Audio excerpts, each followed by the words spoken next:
So hi friends, I am Rohit और मैं बात करूंगा मैट की. When I say MAT, I am talking about 50% of total NTSC. So let us start with tips of MAT और देखते हैं कैसे अगले 40 दिनों में हम मैट को क्रैक कर सकते हैं. How we can maximise our score. तो मैं आपको लेके चलता हूं दूसरी चीज पे, जो कि विपिन सर ने बहुत क्लियरली आपको समझा दी है. कैसे अपने स्ट्रॉन्ग एरियाज को हैंडल करना है, एवरेज एरियाज को हैंडल करना है और वीक एरियाज को हैंडल करना है. Use that technique. देखो भाई, ऐसा है, या तो खुद की स्ट्रेटेजी बनाओ या उसकी स्ट्रेटेजी मानो जिसने उस चीज में काम किया है. As NTSC Guru, this is not a platform where one or two people are associated. We have a formidable team and we have done research. और इन सारी चीजों से निकल के आया है कि अगर ऐसा ऐसा करोगे सक्सेस मिलेगी. तो जस्ट फॉलो दिस स्ट्रैटेजी. आगे देखते हैं क्या करना है. वेरियस टॉपिक्स का, स्ट्रॉन्ग टॉपिक्स का आपको बता दिया गया है. आपको टेस्ट देना है. Give test, more and more test. और अगर मेरा कोई स्ट्रॉन्ग टॉपिक है, मान लीजिए मेरा स्ट्रॉन्ग टॉपिक है मिसिंग कैरेक्टर, तो भाई मिसिंग कैरेक्टर के अगर 7 सवाल भी आते हैं, I should be able to crack all 7 of them. Test दो और टेस्ट दो. Give more test. If you are in class 10th and aspiring for IIT JEE, then leave everything and just watch this video, Eye Opener for IIT JEE, and you will understand why I am saying this. Just go and watch Eye Opener for IIT JEE. Average topic का क्या करना है? You have to consolidate one average topic in 2 days. ज्यादा समय नहीं है ना हमारे पास. जो भी आपका एवरेज टॉपिक है, हर इंसान का एवरेज टॉपिक अलग होगा, स्ट्रॉन्ग टॉपिक अलग होगा. आपका जो भी एवरेज टॉपिक है, एक टॉपिक को 2 दिन में करो और वीक टॉपिक जब समय मिलेगा करेंगे. Right? So we are very clear. पहले क्या करना है, फिर क्या करना है, उसके बाद क्या करना है. देखो बच्चों, each and every question carries equal mark. ऐसा नहीं है कि एक गुलाबी रंग का क्वेश्चन है और एक हरे रंग का क्वेश्चन है और गुलाबी वाला 2 नंबर का है, हरे वाला है 1 नंबर का है. अरे यार, जो समझ में नहीं आता उससे भी 1 नंबर मिलने हैं, जो समझ में आता है उससे भी 1 नंबर मिलने हैं. तो पहले अपनी एनर्जी वहां लगाओ जो समझ में आता है. उसके बाद अगर एनर्जी बचे तो उसको करो जो समझ में नहीं आता. वरना क्या होगा, in the thirst of doing questions which you do not know and take time to understand. ऐसा नहीं है कि आप नहीं समझ पाओगे, you will take more time. आपका स्ट्रॉन्ग एरिया जो है वो भी रह जाएगा, एवरेज एरिया भी रह जाएगा. So optimize your score. Take regular test. After a point of time, it's all about test, test and test. जब मैं वीडियो देखता हूं या एक इंडिविजुअल क्वेश्चन करता हूं, बन जाता है, मैं खुश हो जाता हूं. तकलीफ क्या? तकलीफ है, तकलीफ ये है जब मैं एक एक क्वेश्चन करता हूं, 1 क्वेश्चन एट अ टाइम, तो मेरे ऊपर प्रेशर कम होता है. जब मैं एक टेस्ट देता हूं 1 घंटे का, देखो भाई एनटीएससी आपको 100 सवाल पूछे जाएंगे 120 मिनट के. आपको फुल लेंथ टेस्ट देने ही देने हैं, आपको सेक्शनल टेस्ट देने ही देने हैं. सबसे पहले तो आपको आदत डेवलप करनी है 2 घंटे प्रेशर सिचुएशन में 2 घंटे में प्रेशर सिचुएशन में बैठने की. तो उसके लिए आप टेस्ट दीजिए 2 चैप्टर स्ट्रॉन्ग के, 2 चैप्टर एवरेज के और वीक, जब समय मिले तब. अगर आप ऐसा नहीं करोगे तो उस दिन एग्जामिनेशन वाले दिन आपको लगेगा, अरे यार मैं तो ये सब कर लेता था पर आज मुझसे सवाल सॉल्व नहीं हुए. तो जिस दिन आप एक्चुअल एग्जामिनेशन दोगे और आपने 4-5 मॉक टेस्ट नहीं दिए फुल लेंथ के, उससे पहले प्रॉब्लम हो जाएगी. मतलब what will happen is, question number 12 का आंसर आप 13 में मार्क करके आ जाओगे. What will happen is, reminder आपने 1 लिया वो भूल जाओगे. Silly mistakes you will do. तो एग्जामिनेशन देने की तैयारी, टेस्ट देने की प्रैक्टिस होनी ही चाहिए. ऑलराइट, आगे देखते हैं. अंडरस्टैंड करना है, सिर्फ सॉल्व नहीं करना है. मतलब ऐसा नहीं है कि ये सवाल सॉल्व हो गया, जुगाड़. समझो what method you have used, समझो व्हाट जुगाड़ यू हैव यूज्ड, समझो how did you reach to the end. क्योंकि आज अगर आपका बेसिक क्लियर है, कॉन्सेप्ट क्लियर है, तो आप अगला सवाल जो उसी कॉन्सेप्ट पे है बहुत आसानी से कर सकते हो. एक एग्जांपल देता हूं, विच is the lowest prime number. बोलो, काफी लोगों के दिमाग में पहला रिस्पॉन्स आता है 1. फिर उन्हें लगता है अरे नहीं यार, 1 तो नीदर प्राइम नॉर कंपोजिट. तो which is the lowest prime number? 2. Which is the lowest even prime number? There is only 1 even number which is prime. ये बेसिक फंडे अगर क्लियर होंगे ना, तो इसके ऊपर बहुत सारे सवाल बनते हैं. Get your basics right, develop your understanding. Right? So when you take test of your strong math topics, set a timer. Strong हो कोडिंग डिकोडिंग में, स्ट्रांग हो मिसिंग कैरेक्टर में, स्ट्रांग हो नॉन वर्बल सीरीज में। 15 minute में 30 सवाल कर लेते हो तो चलो 14 मिनट में करो अगली बार, अच्छा 13 में करो, 12 में करो। टाइमर सामने रख के बैठो। टाइमर सामने रख के बैठने में क्या होगा, आपको पता चलेगा कि अरे यार इतने समय में मैं कितना कर सकता हूं और मेरा परफॉर्मेंस कैसे इंप्रूव हो रहा है। Always reduce the time. जब तक प्रेशर नहीं आएगा things are going to be different. फिर उस दिन आपको सरप्राइज लगेगा, क्योंकि उस दिन तो प्रेशर आएगा अगर आप प्रेशर ले रहे हो तो। Getting the idea. Next is, ये पूरा का पूरा मैट का एनालिसिस टोटल 22 टॉपिक है।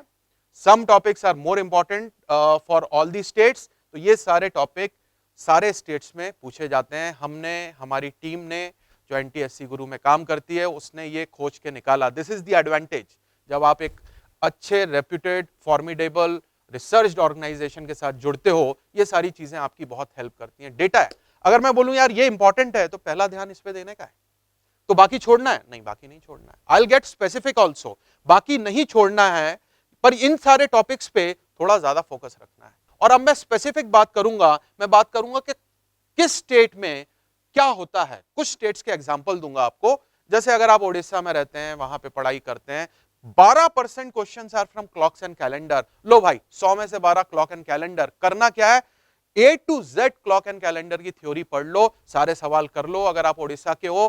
क्यों? क्योंकि आपको तो बता दिया ना 12 सवाल आएंगे, फिर भी नहीं करोगे तो कैसे काम चलेगा।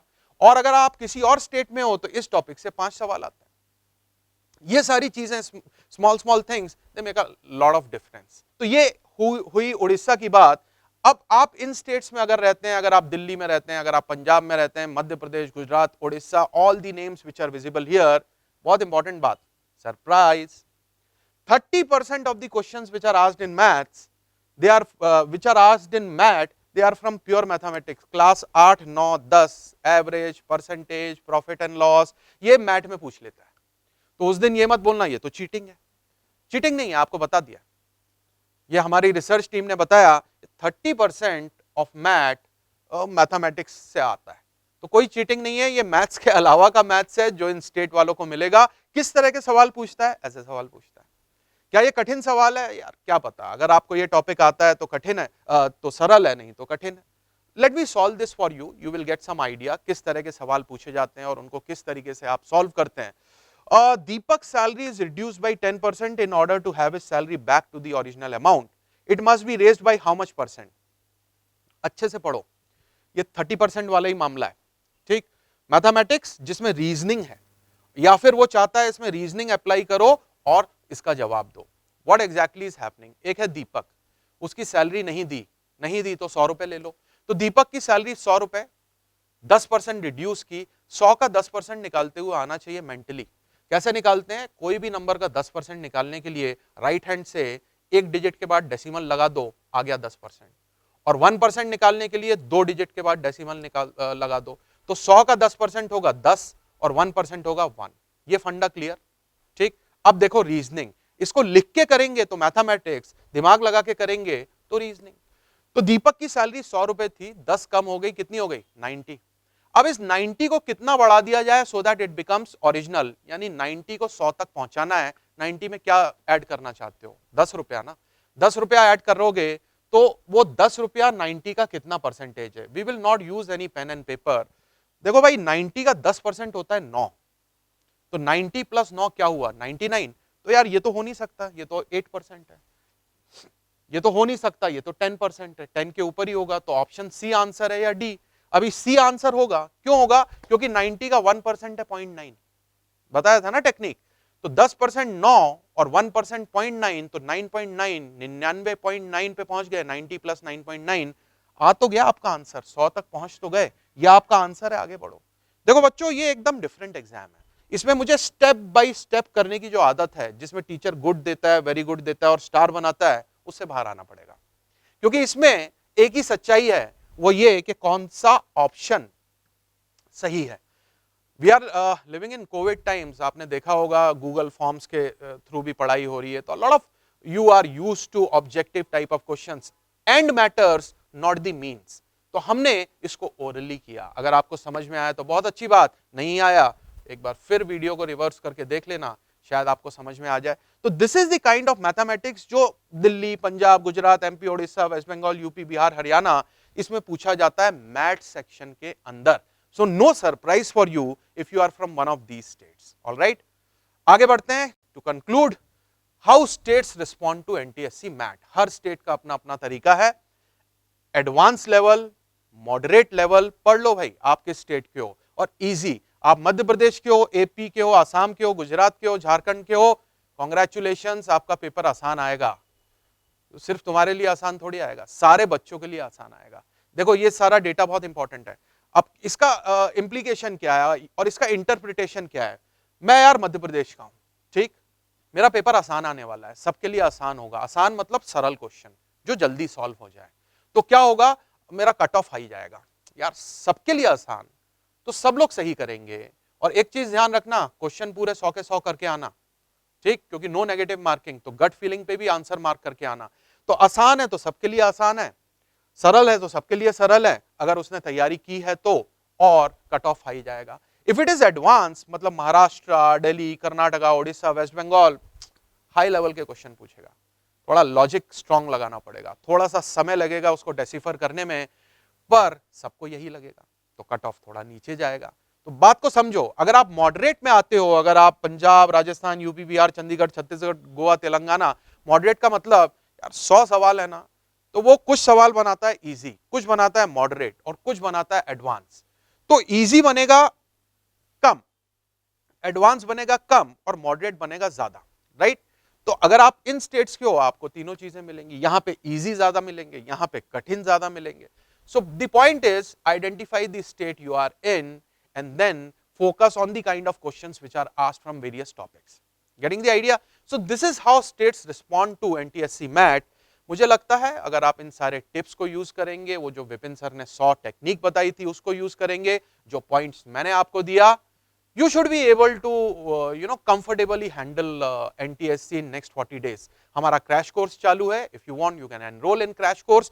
एकदम सही आपको मोमेंटम और डायरेक्शन मिलेगा, 40 दिन का स्ट्रैटेजी मिलेगा, 40 दिन का प्लान मिलेगा, वीडियोस मिलेंगे, क्वेश्चंस मिलेंगे। ये थी मैट की बात, और मैट जो कि एक संपूर्ण सेक्शन है, 50% ऑफ NTSC है, उसको सीरियसली लेना है, क्योंकि वो वाले सवाल अभी तक हम करते हुए नहीं आए हैं। ऑलराइट।